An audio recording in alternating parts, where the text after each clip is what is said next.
ಆಡಳಿತಾರೂಢ ಕಾಂಗ್ರೆಸ್ಗೆ by election ticket ಕಗ್ಗಂಟಾಗಿ ಪರಿಣಮಿಸಿದೆ. ದಾವಣಗೆರೆ ದಕ್ಷಿಣ ಕ್ಷೇತ್ರದಲ್ಲಿ ತಗಾದೆ ಜೋರಾಗಿರೋದರ ಮಧ್ಯೆಯೂ ಸಮರ್ಥ ಮಲ್ಲಿಕಾರ್ಜುನ್ ನಾಮಪತ್ರ ಸಲ್ಲಿಸಿದ್ದಾರೆ. ಅತ್ತ ಬಾಗಲಕೋಟೆಯಲ್ಲೂ ಇದೇ ಪರಿಸ್ಥಿತಿ.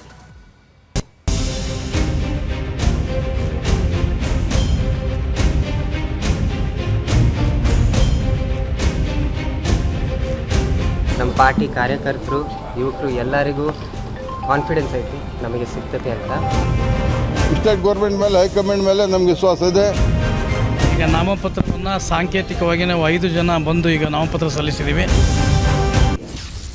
ದಾವಣಗೆರೆಯಲ್ಲಿ ಬಿ ಫಾರಂ ಇಲ್ಲದೆ ಅಭ್ಯರ್ಥಿಗಳ ನಾಮಪತ್ರ. ಸಮರ್ಥ ಬೆನ್ನಲ್ಲೇ ಅಖಾಡಕ್ಕಿಳಿದ ಮುಸ್ಲಿಂ ಅಭ್ಯರ್ಥಿ. ದಾವಣಗೆರೆ ದಕ್ಷಿಣ ಹಾಗೂ Bagalkote by election ticket final ಮಾಡುವ ಕಸರತ್ತು ಬೆಂಗಳೂರಿನಲ್ಲಿ ನಡೆಯುತ್ತಿದ್ರೆ, ಅತ್ತ ದಾವಣಗೆರೆಯಲ್ಲಿ ಕಾಂಗ್ರೆಸ್ ಟಿಕೆಟ್ ಆಕಾಂಕ್ಷಿಗಳು ನಾಮಪತ್ರ ಸಲ್ಲಿಸುವ ಮೂಲಕ ಉಮೇದುವಾರಿಕೆ ಸಲ್ಲಿಸಿದ್ದಾರೆ. ಶಾಮನೂರು ಶಿವಶಂಕರಪ್ಪನವರ ಮೊಮ್ಮಗ ಸಮರ್ಥ ಮಲ್ಲಿಕಾರ್ಜುನ್ ತಾಯಿ ಪ್ರಭಾ ಮಲ್ಲಿಕಾರ್ಜುನ್ ಜೊತೆ ಬಂದು ನಾಮಪತ್ರ ಸಲ್ಲಿಕೆ ಮಾಡಿದ್ದಾರೆ. ಬಹಳ ಒಳ್ಳೆ ದಿನ. ನಾವು ನಮ್ಮ ಪಾರ್ಟಿಯ ಕಾರ್ಯಕರ್ತರು, ಯುವಕರು, ಆಮೇಲೆ ಎಲ್ಲ ವರ್ಗದ ನಾಗರಿಕನ ಆಶೀರ್ವಾದ ಆಮೇಲೆ ಬೆಂಬಲ ಪಡ್ಕೊಂಡು ನಮ್ಮ ಅಜ್ಜರು ಶಾಮನೂರು ಶಿವಶಂಕರಪ್ಪ ಅವರು, ಆಮೇಲೆ ನಮ್ಮ ನಗರ ದೇವತೆ ದುರ್ಗಮ್ಮನ್ನ ಮನಸ್ಸಿನಲ್ಲಿ ಇಟ್ಕೊಂಡು ಇವತ್ತು ನಾಮಿನೇಷನ್ ಫೈಲ್ ಮಾಡ್ತೀವಿ. ಗುರುವಾರ ಯುಗಾದಿ ಹಬ್ಬದ ದಿನ ಸಮರ್ಥ ಹೆಸರಲ್ಲಿ ರಾಯರಿಗೆ ಆಪ್ತರು ವಿಶೇಷ ಪೂಜೆ ಸಲ್ಲಿಸಿದ್ರು. ಮಂತ್ರಾಕ್ಷತೆ ಕಳುಹಿಸಿದ ಸುಬುಧೇಂದ್ರ ತೀರ್ಥರು ಎಲ್ಲವೂ ಒಳ್ಳೆಯದೇ ಆಗುತ್ತದೆ ಎಂದು ಆಶೀರ್ವದಿಸಿದ್ದರು.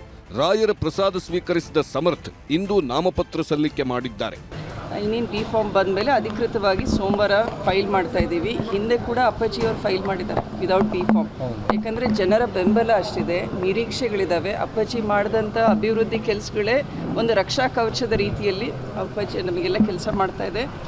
ದಾವಣಗೆರೆ ದಕ್ಷಿಣದಲ್ಲಿ ಮುಸ್ಲಿಂ ಮತದಾರರ ಸಂಖ್ಯೆ ಹೆಚ್ಚಾಗಿದೆ.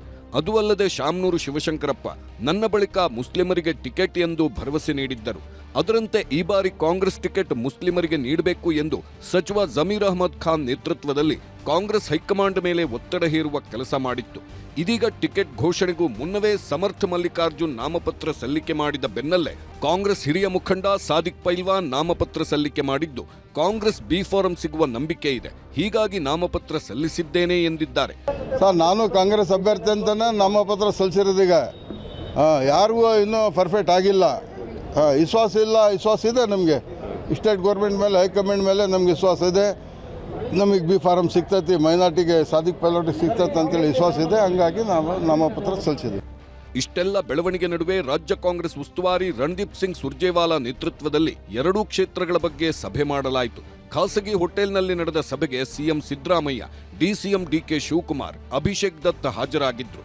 ಕೆಪಿಸಿಸಿ ನಡೆಸಿದ ಸರ್ವೆ ರಿಪೋರ್ಟ್ ಆಧರಿಸಿ ಯಾರಿಗೆ ಟಿಕೆಟ್ ಕೊಡಬೇಕು, ಯಾರಿಗೆ ಟಿಕೆಟ್ ಕೊಟ್ಟರೆ ಗೆಲುವು ಸಿಗುತ್ತದೆ ಅನ್ನೋ ಬಗ್ಗೆ ಚರ್ಚೆ ನಡೆಸಲಾಯಿತು.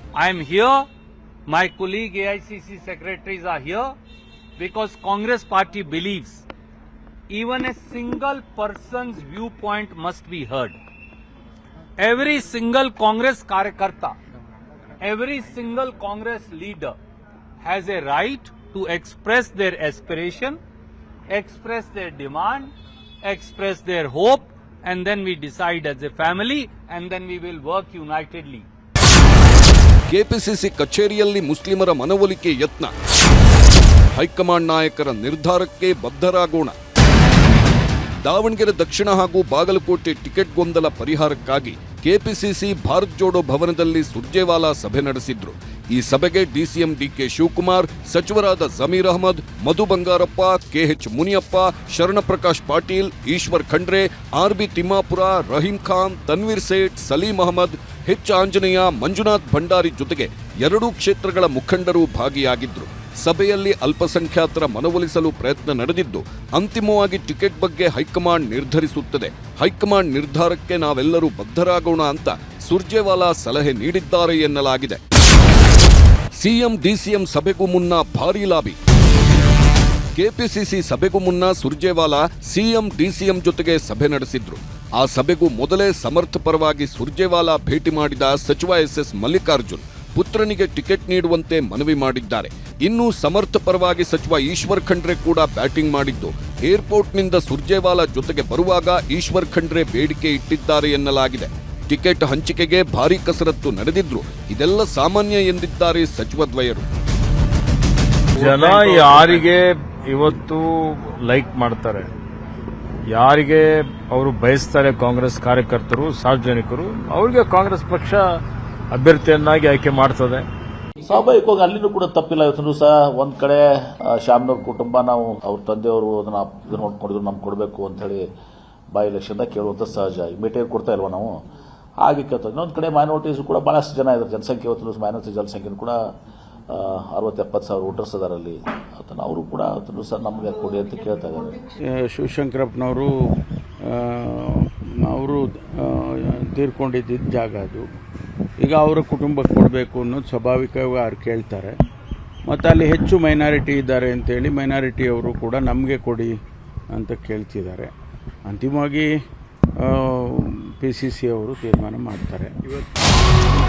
ಬಾಗಲಕೋಟೆ ಟಿಕೆಟ್ ಗೊಂದಲದ ಬಗ್ಗೆ ಬೆಂಗಳೂರಿನಲ್ಲಿ ಸಚಿವ RB ತಿಮ್ಮಾಪುರ್ ಮಾತನಾಡಿ, ಮುಖ್ಯಮಂತ್ರಿ, ಪಕ್ಷದ ಅಧ್ಯಕ್ಷರು ಚರ್ಚೆ ಮಾಡಿ ಅಂತಿಮ ತೀರ್ಮಾನ ಮಾಡ್ತಾರೆ ಎಂದಿದ್ದಾರೆ. ನಮ್ಮ ಮುಖ್ಯಮಂತ್ರಿಗಳು, ನಮ್ಮ ಅಧ್ಯಕ್ಷರು ಚರ್ಚೆ ಮಾಡಿ ಸುರ್ಜೇವಾಲ ಸಾಹೇಬ್ ಜೋಡಿ ಚರ್ಚೆ ಮಾಡ್ತಾರೆ. ಅದಕ್ಕೆ ಹೈಕಮಾಂಡ್ ಮುದ್ರೆ ಒತ್ತಬೇಕು. ನಮ್ಮ ಮಲ್ಲಿಕಾರ್ಜುನ್ ಸಾಹೇಬರು, ಖರ್ಗೆ ಸಾಹೇಬರು, ಅದು AICC ಅಧ್ಯಕ್ಷ ಮುದ್ರೆ ಒತ್ತಿದಾಗ ಮಾತ್ರ ಫೈನಲ್. ಮುದ್ರೆ ಒತ್ತಿದ ನಂತರ ನಿಮ್ಗೆ ಹೇಳ್ತಿದ್ದೀನಿ ಯಾವ್ದು ಕ್ಯಾಂಡಿಡೇಟ್. ಈ ನಡುವೆ ದಾವಣಗೆರೆ ಬಿಜೆಪಿ ಅಭ್ಯರ್ಥಿ ಶ್ರೀನಿವಾಸ ದಾಸಕರಿಯಪ್ಪ ಇಂದು ಶುಭ ದಿನ ಎನ್ನುವ ಕಾರಣಕ್ಕೆ 5 ಮುಖಂಡರ ಜೊತೆ ಸಾಂಕೇತಿಕವಾಗಿ ನಾಮಪತ್ರ ಸಲ್ಲಿಸಿದ್ದಾರೆ. ಅತ್ತ ಬಾಗಲಕೋಟೆಯಲ್ಲೂ ಬಿಜೆಪಿ ಅಭ್ಯರ್ಥಿ ವೀರಣ್ಣ ಚರಂತಿಮಠ ಪತ್ನಿ ಸಮೇತರಾಗಿ ಆಗಮಿಸಿ ನಾಮಪತ್ರ ಸಲ್ಲಿಕೆ ಮಾಡಿದ್ದಾರೆ. ಕಳೆದ ಚುನಾವಣೆಯಲ್ಲಿ ಆಗಿರೋ ಸೋಲಿನ ಬಗ್ಗೆ ತಾವು ಪರಾಮರ್ಶೆ ಮಾಡಿರ್ತೀವಿ ಸರ್. ಈ ಸಲ ಅದನ್ನು ತಿದ್ದುಕೊಳ್ಳುವಂತ ನಿಟ್ಟಿನೊಳಗೆ ಏನೇನೆಲ್ಲ ಪ್ರಕ್ರಿಯೆಗಳಾಗ್ತಾ ಇದಾವೆ? ಹೋದ ಸಲದ ಚುನಾವಣೆಯ ಸಂದರ್ಭನೇ ಬೇರೆ, ಈ ಸಲದ ಚುನಾವಣೆಯ ಸಂದರ್ಭನೇ ಬೇರೆ. ಪ್ರತಿ ಒಂದು ಚುನಾವಣೆಗೆ ಮತ್ತೊಂದು ಚುನಾವಣೆಗೆ ಬೇರೆ ಬೇರೆ ಇರ್ತದೆ. ಸರ್ಕಾರ ಮಣಿಸುವಂಥದ್ದಿಲ್ಲ. ಏನು ಸರ್ಕಾರ ಚುನಾವಣೆಗೆ ನಿಲ್ತದೆ, ಅಭ್ಯರ್ಥಿಗಳ ಚುನಾವಣೆಗೆ ನಿಲ್ತಾರ. ಸರ್ಕಾರ ಬಂದು ಟಿಕಾಣಿ ಹುಡುಕಲ್ಲ. ಹುಡುಗರು ನಮ್ಮ ಹಿಂದೆ ಸರ್ಕಾರ ನಡೆಸಿದವರು ಅಷ್ಟ ಪ್ರಮಾಣದಲ್ಲಿ ಅವರು ಇರ್ತಾರೆ, ಅವರು ಬಂದು ಟಿಕಾಣಿ ಹುಡ್ತಾರೆ. ಗೆಲ್ತೀವಿ ಖಂಡಿತವಾಗ್ಲೂ. ಭಾರತೀಯ ಜನತಾ ಪಾರ್ಟಿಯನ್ನು ಗೆಲ್ಲಿಸಲಿಕ್ಕೆ ದಾವಣಗೆರೆ ದಕ್ಷಿಣ ಕ್ಷೇತ್ರದ ಮತದಾರರು ಈಗಾಗಲೇ ತಯಾರಿ, ಅವರು ಸ್ವಯಂ ಪ್ರೇರಿತರಾಗಿ ತಯಾರಾಗಿದ್ದಾರೆ. ಗೆಲ್ತೀವಿ, ಅದರ ಎರಡನೇ ಮಾತಿಲ್ಲ. ಯಾವಾಗಲೂ ಕೂಡ ಕಾಂಗ್ರೆಸ್ ನಮ್ಮ ಎದುರಾಳಿ. ಚುನಾವಣೆ ಏನು ತಂತ್ರಗಾರಿಕೆ ಮಾಡಬೇಕು ಮಾಡ್ತೀವಿ, ಗೆಲ್ತೀವಿ. ಹೊಸ ವರ್ಷ ಶಾಕಿಂಗ್ ನ್ಯೂಸ್. ಅಸಮಾಧಾನ ಅಲ್ಲ, ಮತ್ತೆ ಖಂಡಿತ ಅಸಮಾಧಾನ ಇಲ್ಲ. ಶಾಕಿಂಗ್ ನ್ಯೂಸೇ. ಏನಪ್ಪ, ನಮ್ಮ ಹಿರಿಯರು ಟಿಕೆಟ್ ಕೊಡಲಿ, ಪಕ್ಷ ತೀರ್ಮಾನ. ಮೊನ್ನೆ 5 ಜನ ಪ್ಲಸ್ 3 ಆಕಾಂಕ್ಷಿಗಳು, 5 ಜನ ಪ್ಲಸ್ 3 8 ಜನ ಇದ್ದರು. ಎಲ್ಲರೂ ಒಟ್ಟಾಗಿ ಚುನಾವಣೆ ಮಾಡ್ತೀವಿ ಅಂತ ಹೇಳಿದರು. ನಮ್ಮ ವರಿಷ್ಠರು ನಮ್ಮನ್ನೆಲ್ಲ ಕೂರಿಸಿ ಇಂಥವ್ರಿಗೆ ಕೊಡ್ತೀವಿ ಅಂತ ಹೇಳಿದರೆ ನಾವು ಸ್ವಾಗತ ಮಾಡ್ತೀವಿ. ಈಗಲೂ ಸ್ವಾಗತ ಮಾಡಿದ್ವಿ. ಒಟ್ಟಾಗಿ ಕೆಲಸ ಮಾಡ್ತೀವಿ. ಬಾಗಲಕೋಟೆ ಮತ್ತು ದಾವಣಗೆರೆ ದಕ್ಷಿಣ 2 ಉಪಚುನಾವಣೆಗಳು ಭಾರತೀಯ ಜನತಾ ಪಾರ್ಟಿಗೆ ಒಂದು ಸವಾಲು. ಈ ಸವಾಲನ್ನು ಸ್ವೀಕಾರ ಮಾಡಿ ಪ್ರಜ್ಞಾವಂತ ಮತದಾರರು 100ಕ್ಕೆ 100 ದಾವಣಗೆರೆ ದಕ್ಷಿಣ ಬಾಗಲಕೋಟೆಯಲ್ಲಿ ನಮ್ಮ ಅಭ್ಯರ್ಥಿಗಳು ಗೆಲ್ಲಿಸ್ತಂಥ ವಿಶ್ವಾಸ ನಮಗಿದೆ.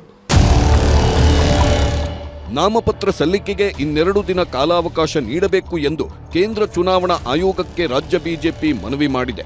ಸಾಲು ಸಾಲು ರಜೆ ಬಂದಿರುವ ಹಿನ್ನೆಲೆ 2 ದಿನ ವಿಸ್ತರಿಸಲು ಮನವಿ ಮಾಡಲಾಗಿದೆ. ನಾಮಪತ್ರ ಸಲ್ಲಿಕೆಗೆ 23 ಕೊನೆಯ ದಿನವಾಗಿದ್ದು, ರಜೆ ಹೊರತಾಗಿ ಕೇವಲ 5 ದಿನ ಮಾತ್ರ ಕಾಲಾವಕಾಶ ಸಿಕ್ಕಂತಾಗಿದೆ. ಅಗತ್ಯ ದಾಖಲೆ ಸಿದ್ಧಪಡಿಸಿಕೊಳ್ಳಲು ಸಮಯಾವಕಾಶ ಬೇಕು ಎಂದು ಮನವಿ ಮಾಡಲಾಗಿದೆ. ಕಾಂಗ್ರೆಸ್ಗೆ ಟಿಕೆಟ್ ಹಂಚಿಕೆ ಗೊಂದಲ ಕಗ್ಗಂಟಾಗಿ ಪರಿಣಮಿಸಿದ್ದು, ಹೈಕಮಾಂಡ್ ಒಮ್ಮತದ ನಿರ್ಧಾರ ಮಾಡುತ್ತಾ ಅಥವಾ ಟಿಕೆಟ್ ಘೋಷಣೆಯಾದ ಬಳಿಕ ನಾಯಕರನ್ನ ಸಮಾಧಾನ ಮಾಡುವ ಕೆಲಸ ಆಗುತ್ತಾ ಅನ್ನೋದನ್ನ ಕಾದು ನೋಡಬೇಕು. ಆದರೆ ಮಲ್ಲಿಕಾರ್ಜುನ್ ಸಭೆಯಿಂದ ದೂರ ಉಳಿದಿರುವುದು ಕುತೂಹಲ ಮೂಡಿಸುತ್ತಿದೆ. Bureau report, news 18.